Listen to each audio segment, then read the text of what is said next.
বিশ্ব মুসলিম উম্মার পবিত্র স্থান আল্লাহর ঘর কাবা শরীফ।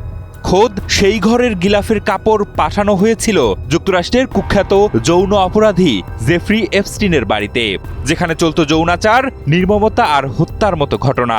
সম্প্রতি ফাঁস হওয়া গোপন নথিতে উঠে এসেছে তেমনই ভয়াবহ তথ্য।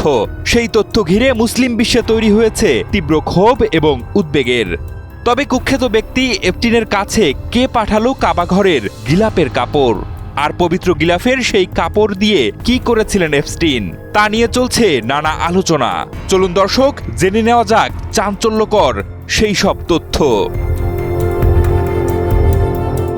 মার্কিন কুখ্যাত যৌন অপরাধী জেফ্রি এপস্টিনকে নিয়ে ৩০ লক্ষাধিক নথি প্রকাশের পর বিশ্বজুড়ে আলোচনা সমালোচনা চলছে। তবে অবাক করার বিষয় হলো, সৌদি আরবের মক্কায় অবস্থিত পবিত্র কাবা শরীফের গিলাফের কাপড় যুক্তরাষ্ট্রে পাঠানোর বিবরণী রয়েছে সেই নথিতে, যেখানে সংযুক্ত আরব আমিরাতের এক নারী এই চালানটির ব্যবস্থা করেন এবং তা এপস্টিনের কাছে পৌঁছে যায়। এমনই একটি প্রতিবেদন প্রকাশ করেছে মধ্যপ্রাচ্য ভিত্তিক সংবাদ মাধ্যম মিডল ইস্ট আই।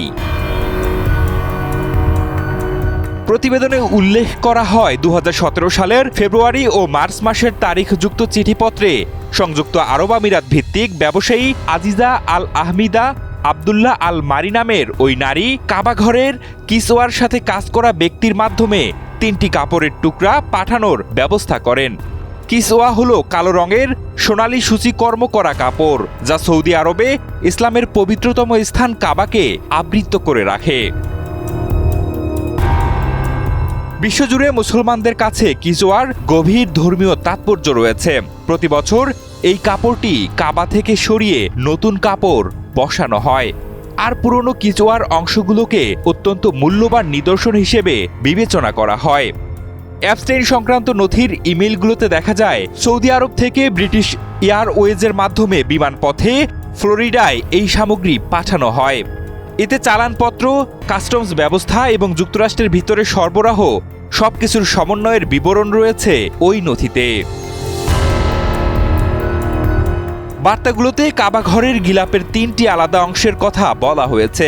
একটি কাবার ভিতর থেকে নেওয়া, একটি ব্যবহৃত বাইরের আবরণ থেকে নেওয়া এবং তৃতীয়টি একই উপকরণে তৈরি হলেও ব্যবহৃত হয়নি। ইমেইলে বলা হয়, অব্যবহৃত অংশটি শিল্পকর্ম হিসেবে শ্রেণীভুক্ত করার উপায় হিসেবে দেখানো হয়েছিল। একটি ইমেইলে আহমাদি কাপড়টির ধর্মীয় গুরুত্ব তুলে ধরে সরাসরি এপস্টিনকে লেখেন, কালো অংশটি বিভিন্ন মতের অন্তত ১ কোটি মুসলমান স্পর্শ করেছেন। তারা কাবার চারদিকে ৭ বার ঘোরেন, তারপর যতটা পারেন এটি স্পর্শ করার চেষ্টা করেন এবং এই অংশটির উপর তাদের দোয়া, অশ্রু ও আশা রেখে যান, এই আশায় যে এরপর তাদের সব প্রার্থনা কবুল হবে। তবে আহমাদির সঙ্গে এপস্টিনের পরিচয় কিভাবে হয়েছিল, বা ইসলামের মর্যাদাপূর্ণ স্থানের এই কাপড়গুলো কেন সেই কুখ্যাত অপরাধীর কাছে পাঠানো হয়েছিল, কিংবা গিলাফের কাপড়গুলো দিয়ে সে কি করেছিল, তা ওই চিঠিপত্রে ব্যাখ্যা করা হয়নি। তবে মুসলমানদের সম্মানিত এই গিলাফের কাপড়টির সাথে কুখ্যাত যৌন অপরাধী জেফ্রি এপস্টিনের নাম জড়িয়ে যাওয়াকে ইসলাম ধর্মের চরম অবমাননা হিসেবে দেখছেন অনেকেই।